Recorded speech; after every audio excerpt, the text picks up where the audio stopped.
Ako si Andrew. Nagtatrabaho bilang site engineer sa isang malaking project sa desyerto ng Rahastan. Tinatayuan namin ng luxury resort ang dating abandonadong palasyo ng Maharlika. Walang malapit na bahay, puro buhangin, puro katahimikan. Noong unang linggo, may nahukay ang isa sa mga excavator namin. Isang bungo kasama ng lumang bagel na ginto. Biniro pa namin. Siguro na walang turista lang. Pero makalipas ng ilang araw, nagsimula ang kababalaghan. Una, tumirik ang mga equipment kahit puno ang baterya at mayroon namang gas. Tapos, nagsimula nang magkasakit ang mga trabahador. Parang may lagnat silang hindi maipaliwanag. Lagi nilang sinasabi, may nakatayo sa buhangin habang natutulog kami. Wala siyang muka, nakatingin lang. Isang gabi, nag-overtime ako. Ako lang mag-isa sa barracks. Habang nag-aayos ng plano, may narinig akong kumakalaskos sa labas. Akala ko hayop lang. Pagtayo ko, may nakita akong nilalang sa gitna ng desyerto. Malayo-layo, nakasuot ng lumang kasuotan na may itim na belo. Hindi gumagalaw. Nagkibit balikat lang ako. Pero sa sumunod na araw, nawala ang isang laborer. Ang sabi ng saksi, sumunod siya sa tawag. Parang tinawag ng boses mula sa buhangin. Nilamon siya ng lupa. Mula noon, may naririnig na kaming mga iyak sa ilalim ng lupa kapag gabi. Parang libo-libong tinig na humihingi ng tulong. Nagdesisyon kaming ihinto ang proyekto pansamantala. Pero huli na. Tuwing gabi, may kumakalabit sa barracks. Walang katao-tao. At minsan, pagising namin sa umaga, may mga bakal na pako na nakatusok sa buhangin, nakabuo ng hugis mata. Ako, nag-resign na. Pero tuwing may buhangin sa paligid ko ngayon, kahit nasa Pilipinas na ako, naaalala ko pa rin yung karanasan kong yun.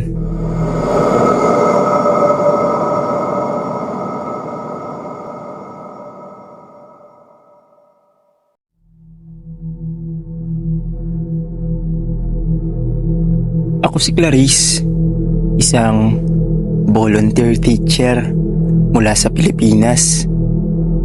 Na-assign ako sa maliit na nayon sa tuktok ng kabundukan ng Himachal Pradesh. 7 oras ang lakbay mula sa pinakamalapit na bayan. Walang signal, walang kuryente sa gabi. Gasera lang ang gamit. Tahimik ang mga tao, masyadong tahimik. Pero mababait sila. Pinatuloy nila ako sa isang bahay sa gilid ng bangin. Luma, gawa sa bato, pero matibay naman. Sa unang araw, binilinan agad ako ng isang matandang babae. Anak, kahit anong mangyari huwag kang lalabas pagsapit ng alas 9 ng gabi.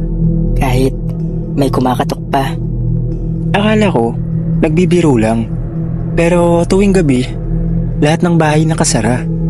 Walang ilaw, walang ingay. Ang buong nayon, tila patay. Unang gabi, eksaktong alas 9, may kumatok sa pinto. Mahina lang pero paulit-ulit. Clarice, Clarice, buksan mo. Malamig ang boses, para bang maraming taong sabay-sabay na bumubulong. Hindi ako gumalaw. Kinabukasan, tinanong ko ang estudyante kong si Riva. Sabi niya, sumpa po yun. Bawat gabi, sinusubukan nilang pumasok kahit hindi na sila makatulog. Hindi na sila makalabas sa gabi kaya gusto nilang makihiram ng katawan. Ang kwento, isang gabi daw, may dayuhan na sumira ng bantayog sa gitna ng gubat. Doon daw nakakulong ang mga kaluluwang hindi matahimik. Kaya't simula noon, lahat ng taga-nayon di na natutulog ng mahimbing. Lahat takot sa gabi, lahat tahimik sa kadiliman. Nang dumating ang ikatlong gabi ko, habang natutulog ako, may malamig na hangin sa kwarto. Tumingin ako sa bintana. Sa ulap ng hamog, may mga itim na aninong walang mata, nakatingin lang sa akin. At sa salamin sa tapat ng higaan ko, may sulat sa singaw. Sa sunod na gabi, ikaw na ang magbabantay. Umalis na ako kinabukasan at kinalimutan na ang karanasan kong yon. At napagdesisyonan ko lang umuwi na ulit sa Pilipinas at hindi na muli pang bumalik.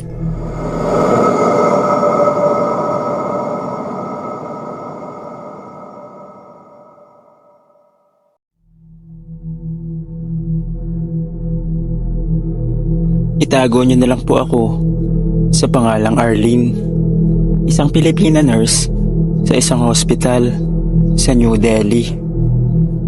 Lumang-luma na ang ospital, puting mga pader na nangingitim sa tagal, sirang ilaw sa hallway, at amoy gamot na lumat panis. Sabi ng mga katrabaho ko, may isang silid na hindi dapat pinapasok, room 404. Bakit wala raw pasyenteng nananatili roon ng buhay? Unang linggo ko pa lang, inassign na agad ako sa night shift. Konti lang ang pasyente, tahimik. Pero tuwing pasado 12, laging may tumatawag sa intercom. Nurse? Laging mahina, paos, laging galing sa room 404. Kinilabutan ako. Wala naman pasyente doon. Tinignan ko ang logbook. Sarado ang silid. Mula pa noong 2011. May sunog daw na nangyari roon. May nasunog na pasyente. Hindi na raw nakita ang bangkay. Pero ang pinakang nakakatakot, nang suriin ko ang CCTV footage, may isang batang babae na naka-hospital gown, napalakad-lakad sa loob ng silid. Nakaharap siya sa dingding. Isang gabi, dinala ko ang susi. Binuksan ko ang pinto ng room 404. Madilim, malamig at amoy sunog.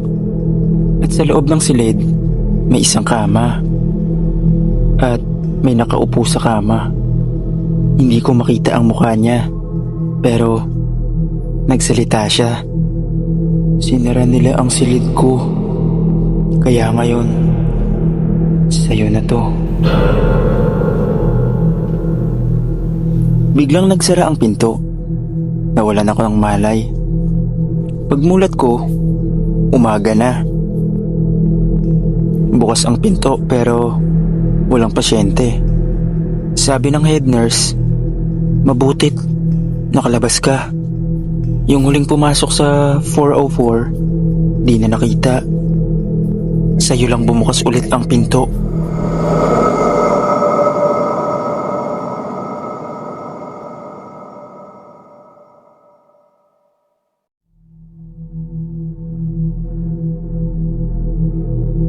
Ako si Lani. 3 buwan pa lang ako sa India. Nagtatrabaho ko bilang kasambay sa isang matandang mag-asawa sa isang lumang apartment sa Kolkata. Tahimik ang lugar, luma ang building. Sa hallway pa lang, mararamdaman mo na parang may nakatingin. Walang problema dito, di ba? Tanong ko nung una. Napatingin sa akin ng amo kong babae. Wala. Basta wag kang tumingin sa salamin ng hallway kapag gabi. Natawa lang ako. Akala ko biro. Hanggang sa nangyari ang una kong pagkakamali. Isang gabi, palabas ako ng unit para magtapon ng basura. Napadaan ako sa salamin, malapit sa hagdanan. Maliwanag ang koridor, pero pagtingin ko, may batang nakatayo sa tabi ko, sa refleksyon. Nakaputi, nakalugay ang buhok, at walang muka. Napalayo ako. Paglingon ko sa tabi ko, wala namang tao. Pero sa salamin, nandun pa rin siya. Hindi ako nakatulog buong gabi. Kinabukasan, tinanong ko ang kapitbahay. Natahimik siya sandali, bago nagsalita ng mahinahon. May bata raw na nahulog dyan mula sa 2nd palapag. Maraming taon na ang nakakalipas. Walang nakakaalam kung sino siya. Kaya nagpapakita siya sa salamin. At kapag tumagal ka sa refleksyon niya, hindi ka na niya titigilan kahit umalis ka na dito. Dahil may insidente ng ganyan ang nangyari at nasiraan ng bait ang huling nakaranas nun. Matapos yun, takot na akong dumaan sa hallway. Pero isang gabi, may tumawag sa cellphone ko. Ang numero ko rin. Akala ko glitch lang. Pagsagot ko, walang boses. Tanging tunog ng humahalinghing na bata. At sa kabilang linya, mahina pero malinaw. Tumingin ka ulit sa salamin, Ate Lani. Kinabukasan, nung hindi ko na matiis ang lahat ng pangyayaring yun, napagdesisyon na ng amo ko na magtakip na kami ng tela sa salamin sa hallway. Hanggang dito na lang po. Salamat sa pagbabasa ng kwento.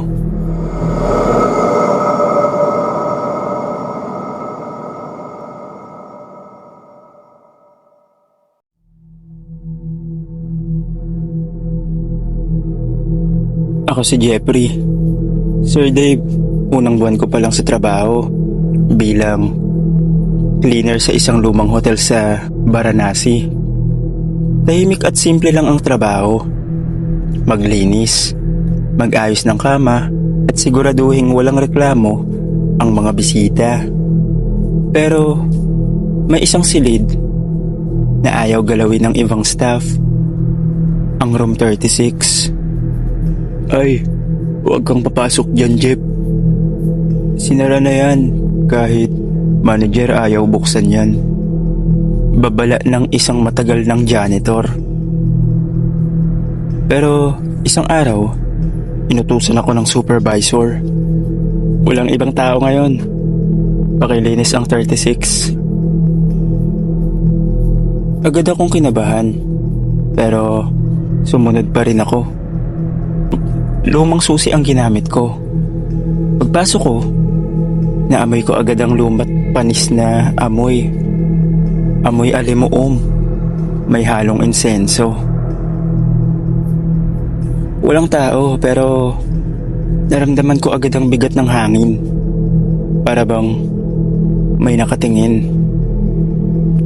Habang naglilinis ako sa banyo, biglang may narinig akong mahihinang katok mula sa salamin. Pagharap ko, may nakita akong babaeng nakaputi sa refleksyon. Nasa likod ko. Nang lingunin ko, wala namang tao. Pero may bakas ng basang yapak sa sahig. Bigla na lang nagsara ang pinto. Sinubukan kong buksan pero ayaw bumukas. Nagpanik ako. Narinig ko na lang bigla ang isang tinig, malamig at pabulong. Tila nagmumula sa pader. Tumigil ang oras ko dito. Sa'yo na lang ang buhay ko. Muntik na akong mawala ng balay. Tumakbo ako palabas. Himalang bumukas ang pinto. Kaya hindi na ako nagsayang ng oras. Tumakbo ko palabas. Pero alam niyo yung nakakabwisit? Tinawanan lang ako ng ilang staff. Sabi sa'yo eh, noong 2012, may babaeng turista na nalunod sa bathtub dyan. Ha? Nalunod sa bathtub? Nakakapagtaka naman. Tanong ko. Pero hindi na sila masyado nagkwento pa at may nagpaparamdam na daw doon matapos ang pangyayaring yun. Lahat ng cleaners na pumapasok doon, nagkakasakit o nababaliw. Ako, hindi na ako bumalik sa hotel na yun.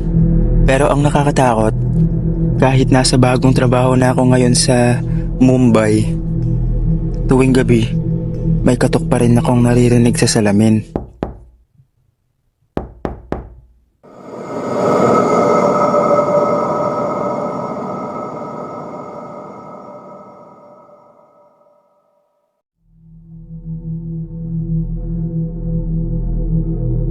Itago niyo na lang po ako sa pangalang Tintin. 5 buwan pa lang ako dito sa India. Nagtatrabaho bilang caregiver sa isang matandang mayamang babae na si Madam Sharma sa Jaipur. Malaki ang bahay nila. Lumang mansyon na gawa pa noong panahon ng mga maharaja. Maganda pero may kakaibang aura. Laging malamig kahit tirik ang araw. Tahimik ang mga tauhan. At tila takot sa isang bagay na hindi binabanggit. Isang gabi, ako lang ang naiwan sa bahay kasama si Madam. Tulog na siya. Ako nasa kusina, nagkakape. Nang biglang may narinig akong boses mula sa itaas. Mahinang iyak ng babae. Napatingin ako sa orasan. 12:00 ng hating gabi. Wala namang bisita. Tinignan ko si Madam. Tulog na tulog pa rin. Dahan-dahan akong umakyat. Sa dulo ng pasilyo, bukas ang ilaw ng silid na dati raw tinutuluyan ng anak ni Madam na si Priya na matagal nang patay. Sumilip ako. Walang tao. Pero sa salamin ng aparador, may nakita kong refleksyon. Isang batang babae na umiiyak. Nakasuot ng pulang bestida. Hindi ko makalimutan ang itsura niya. Duguan ng mata at may sunog sa kalahati ng muka. Napaatras ako. Pagsilip ko muli, wala na siya. Kinabukasan, tinanong ko ang hardinero. Sira, may bata ba dito kagabi? Umiling siya, pero halos pabulong ang sagot. Huwag kang maingay, si Priya yun, anak ni Madam. Nasunog sa silid niya noong bata pa siya. Simula noon, gabi-gabi siyang umiiyak.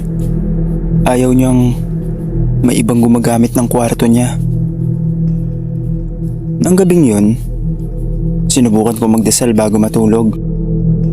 Pero habang pikit ang mga mata ko, may naramdaman akong malamig na kamay sa paa ko. Pagdilat ko, nakita ko si Priya sa paahan ng kama ko. Nakatingin lang, walang imik. Hindi ako natulog sa kwarto mo, sabi ko habang nanginginig.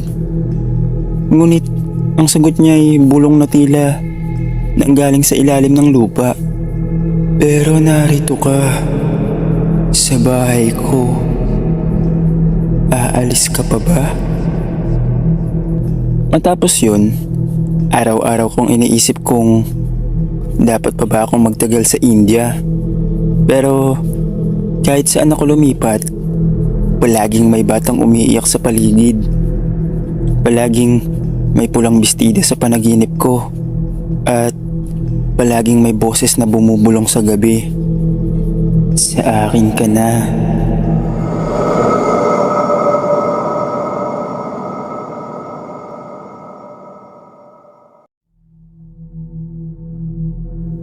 Hanggang ngayon, dala ko pa rin ang takot tuwing naaalala ko ang gabing yon sa Kuwait. Pumunta ako ng Kuwait noong 2022. Gaya ng maraming Pilipino, umasa akong makakatulong sa pamilya at makaipon para sa kinabukasan. Naging housekeeper ako sa isang malaking bahay sa Salmiya, malapit sa dagat. Tahimik ang lugar, malayo sa city, at mukhang bagong ayos ang bahay. Maayos naman ang trato ng amo kong babae, pero may isang bahagi ng bahay na laging pinapaalalahanan akong huwag papasukin. Ang huling kwarto sa dulo ng hallway sa second floor. Lagi itong nakalak. Wala raw akong kailangang gawin doon, kaya hindi ko na pinakailaman. Ako nga pala si Jessa, 27 years old, tubong Cavite. 3 buwan na ako sa bahay na yon nang unti-unti akong makaramdam ng kakaiba. Isang madaling araw, mga badlang 2:00, nagising ako sa mga yabag sa second floor. Mabigat, mabagal, parang paika-ika ang lakad. Nauna kong inisip, baka si Madam, pero naalala kong wala sila. Umalis silang mag-asawa papuntang Dubai ng 2 araw. Dahan-dahan akong bumangon at lumabas ng kwarto. Pag-angat ko ng tingin sa itaas, nanindig ang balahibo ko. Bukas ang pinto ng kwartong laging nakalak. Akala ko baka naiwan lang bukas nung huling araw na naglinis si Madam. Pero nung lumapit ako, napansin kong malamig sa paligid. Kahit sobrang init sa labas, walang aircon na bukas, pero parang may nagyayelong hangin sa hallway. Pagsilip ko sa loob ng kwarto, bumungad sa akin ang mga lumang laruan, crib at larawan ng batang babae na nakangiti. Tapos narinig ko ang iyak ng bata. Parang tumigil ang oras. Parang may nakatingin mula sa sulok ng kwarto. Hindi ko makita ng buo pero may aninong unti-unting lumalapit. Mababa lang ang height niya, parang bata. Paglingon ko sa pintuan, bigla itong sumara ng malakas. Hindi ko na alam kung paano ako nakatakbo pababa. Sumiksik ako sa ilalim ng lamesa sa kusina at doon ako naghintay hanggang mag-umaga. Kinabukasan, dumating si Ate Lorna, isang kasambahay na taga ron din pero sa kabilang bahay naka-assign. Sinabi ko sa kanya ang nangyari. Napabuntong hininga siya at napailing. Hindi ka dapat pumasok doon, Jessa. Yung kwarto na yon, dati sa anak ni Madam. Nahulog siya sa hagdan. Wala na siyang buhay nang dinala sa ospital. Simula noon, kahit sinong kasambahay na naiwan sa bahay, lagi raw may naririnig. Iyakan, tawa, yung iba, kinakalabit habang natutulog. Lumipat ako ng employer makalipas ang 1 buwan. Hindi ko na kinaya ang tensyon sa bahay na yon. Pero habang buhay kong dadalhin ang alaala ng gabing yon. Hanggang ngayon, tuwing nakakakita ako ng crib o nakakarinig ng iyak ng bata sa malayo, napapalingon ako. Hanggang dito na lang po, Sir Dave. Maraming salamat po.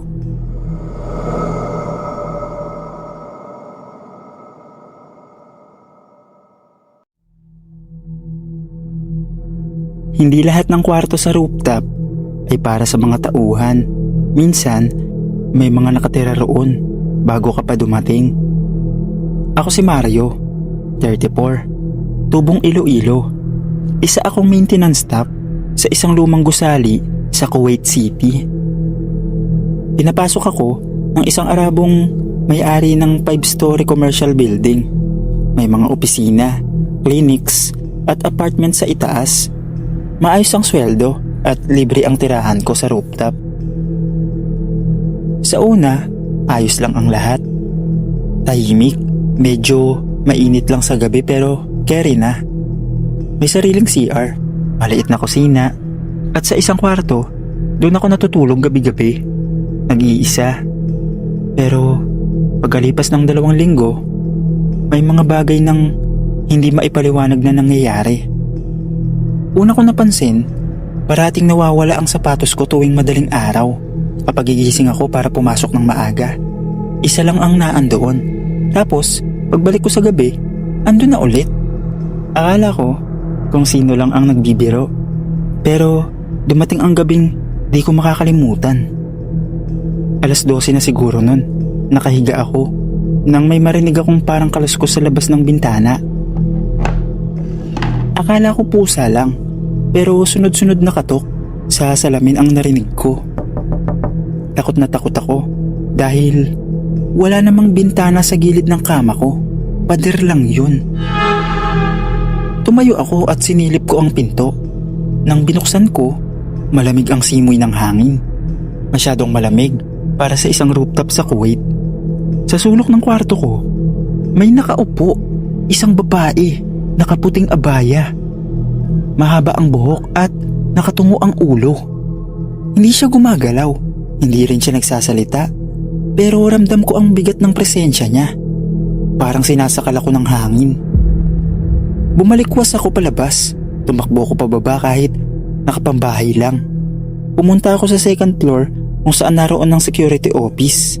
Malaking pasalamat ko at gising si Ate Minda, isang Pinay din na naroon naka-assign bilang cleaner.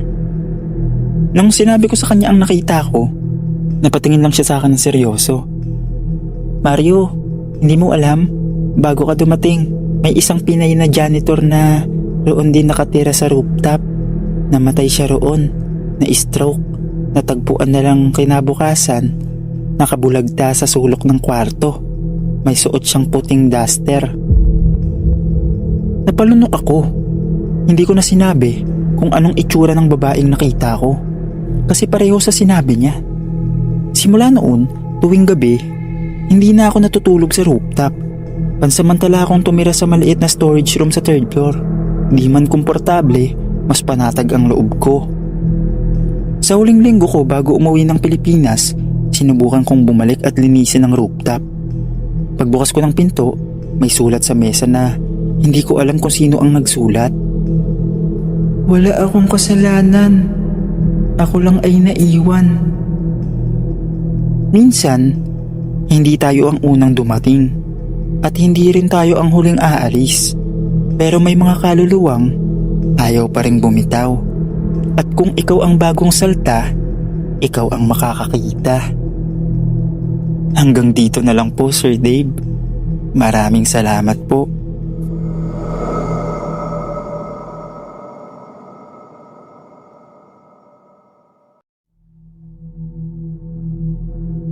Akala ko, sa init lang ako mahihirapan sa Kuwait. Pero mas matindi pala ang lamig na dala ng mga hindi ko nakikita. Ako si Carol, 29 years old, mula sa Bacolod. Nakarating ako sa Kuwait noong 2023 bilang caregiver. Sa totoo lang, hindi ko plano ang mag-abroad. Pero nang mamatay ang tatay ko sa sakit, ako na ang pumasan sa gastos ng pamilya. Lakas loob ako nag-apply at sinuwerte namang makahanap agad ng employer. Pinagtrabahuan ko ang isang matandang babae sa Kuwait na si Madam Salwa na nakatira sa may Hawali District. Mayaman siya, retired professor, pero may sakit sa buto kaya hirap sa paggalaw. Tahimik lang siyang tao. Ang tanging kasama namin sa bahay ay si Sadiq, ang driver, gardener at isang kasambahay na taga-India. Ang bahay ay parang lumang bila. Maraming silid, mataas ang kisame at may mga lumang webles na mukhang antik. Sa unang linggo ko pa lang doon, may napansin na akong kakaiba. Laging may tunog ng yabag tuwing 2:00 ng madaling araw. Ang problema, ang kwarto ko ay nasa second floor, sa pinakandulo ng pasilyo. Ang kwarto ni Madam ay nasa ibaba. Si Sadiq ay nasa quarters sa likod ng bahay at ang kasambahay ay nasa baba rin. Sa madaling salita, wala dapat ibang naglalakad sa itaas kundi ako. Noong una, hindi ko ito pinansin. Siguro iniisip ko lang. Pero gabi-gabi, parehong oras, 2 AM tapos Ang mga yabag ay tumitigil sa mismong labas ng pinto ko. Isang gabi, naglakas loob akong silipin. Hawak ang maliit na flashlight. Binuksan ko ang pinto. Walang tao. Pero naroon ang bakas ng mga yapak sa marmol na sahig, tapos basa. Bumigat ang dibdib ko.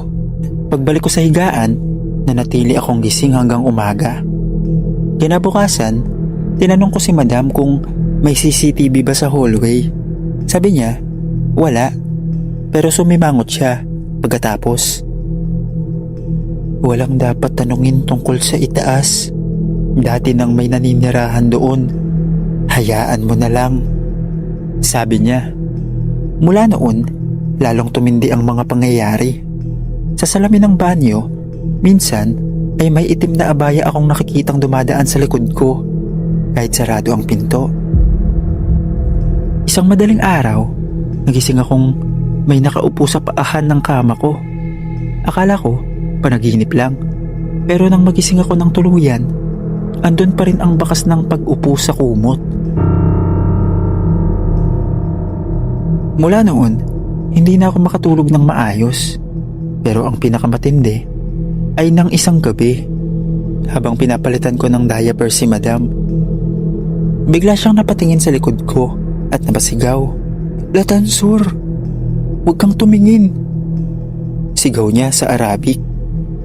Nataranta ako, pero napalingon pa rin ako sa likod at doon ko siya nakita.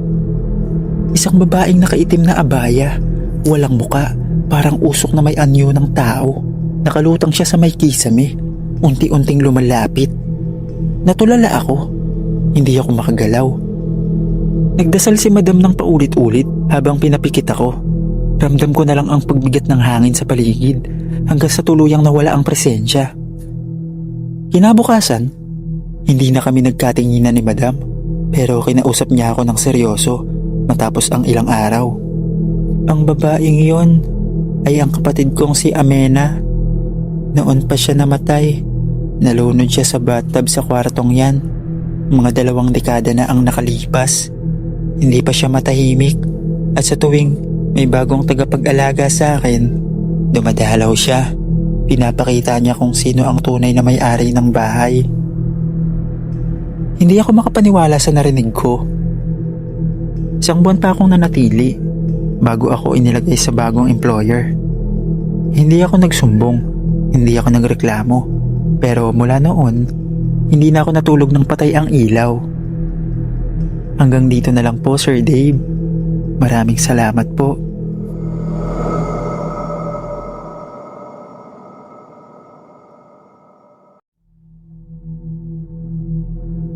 May mga lugar na sadyang iniwan na, pero may mga bagay sa loob na ayaw pa ring umalis.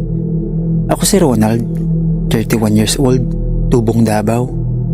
First time ko mag-abroad noong 2021 at sa Kuwait ako na-assign bilang technician ng isang private maintenance company. Sa unang buwan ko, inilagay muna ako sa pansamantalang tutuluyang apartment habang inaayos pa ang mga quarters namin malapit sa site. Pinaglagyan sa amin ay isang lumang apartment building sa Parawaniya. Luma na talaga. May basag ang tiles, amoy amag, at kulang sa ilaw ang hallway. Pero ayos na, libre naman. 3 kaming OFW na doon pinatulog. Ako, si Kuya Noel at si Erwin. Ang kwarto namin ay Unit 4A sa 4th floor. Sa katapat naming pinto, Unit 4B. Nakakandado at may malaking red na X na pintura sa pintuan. Sabi ni Kuya Noel, dati raw may tumira roon na mga cleaner. Puro Pinoy din. Pero lahat daw sila umalis ng biglaan. Ayaw nilang pag-usapan kung bakit. Kaya simula noon, ginawa na lang storage o bakanting unit ang 4B. Pero hindi ito naging katahimikan. Gabi-gabi, may naririnig kaming kaluskos sa loob ng 4B. Tunog ng paang nakatsinelas, parang naglalakad sa tiles. Minsan, tunog ng nahulog na bagay. Isang gabi, ay parang umiiyak na babae. Mahina lang, parang nanggagaling sa kisame. Si Erwin, pinaka natatakot. Ayaw niyang dumaan sa harap ng pinto ng 4B kahit umaga. Pero kaming tatlo, dahil matitigas ang ulo, naglakas loob pa ring buksan ang 4B ng isang gabi. Kasalanan namin yon. Ginamit ni Kuya Noel ang isang spare key na nakuha niya mula sa admin ng building. Kunwaring para sa inspection. Dahan-dahan namin binuksan ang pinto. Mabigat agad ang amoy, mapanghi, bulok, parang may nabubulok na hayop.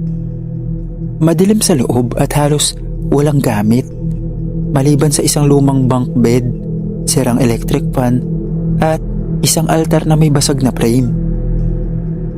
Lumapit ako sa altar. May larawan doon ng isang babaeng nakaabaya. May baby sa kandungan, pero ang mukha ng babae, kinaskas o parang pinunit. Bigla na lang sumara ang pinto sa likod namin. Napasigaw si Erwin. Pagbukas namin ng flashlight, may nakita akong nakasulat sa pader gamit ang uling o dugo ata yun. Walang makakaalis. Mabilis kaming nagsitakbuhan palabas. Pero ang problema, hindi bumubukas ang pinto. Para bang may nagbablock mula sa labas. Nang sumigaw kami, saka palang ito biglang bumukas. Palabas naming hinintay si Erwin. Paglabas namin, hinimatay si Erwin. Si Kuya Noel naman, napanaginipan ng paulit-ulit ang babae sa larawan. Laging lumalapit, bulag ang mata, duguan ang damit, at sinasabing, "Ibalik niyo siya. Ibalik niyo siya." Kinabukasan, dinala namin si Erwin sa klinik ng kumpanya. Walang makita sa kanya, malakas ang katawan pero ayaw nang magsalita. Ako naman, simula nung gabing yun, lagi kong naaamoy ang mabahong singaw mula sa pinto ng 4B kahit sarado naman ito. Makalipas ang 3 araw, inilipat na kami ng quarter sa wakas. Pag alis namin, tinakpan na ulit ng pintura ang X sa pinto ng Unit 4B. Pero bago kami umalis, tinanong ko ang janitor na Pinoy din. Sa umpisa, ayaw niyang magsalita pero nung nagpresenta ako magbibigay ng yosi, nagkwento siya. May namatay dyan dati. OFW din. Babae. Niloko ng boyfriend. Nagkaanak sa iba. Iniwan siya rito. Nababaliw na raw. Hanggang sa isang araw, nakita na lang siya nakabitin sa loob. Hawak ang litrato nila. Yung frame ng altar na sinira nyo, ayun yun. Ibalik nyo siya. Yun ang huling narinig ni Kuya Noel bago siya umuwi ng Pilipinas. May sakit na hindi maipaliwanag. Ako naman, nandito pa rin sa Kuwait. Pero tuwing nakakakita ako ng pinto ng abandonadong unit, palagi kong naririnig ang tunog ng tsinelas sa tiles. Hanggang dito na lang po, Sir Dave. Maraming salamat po.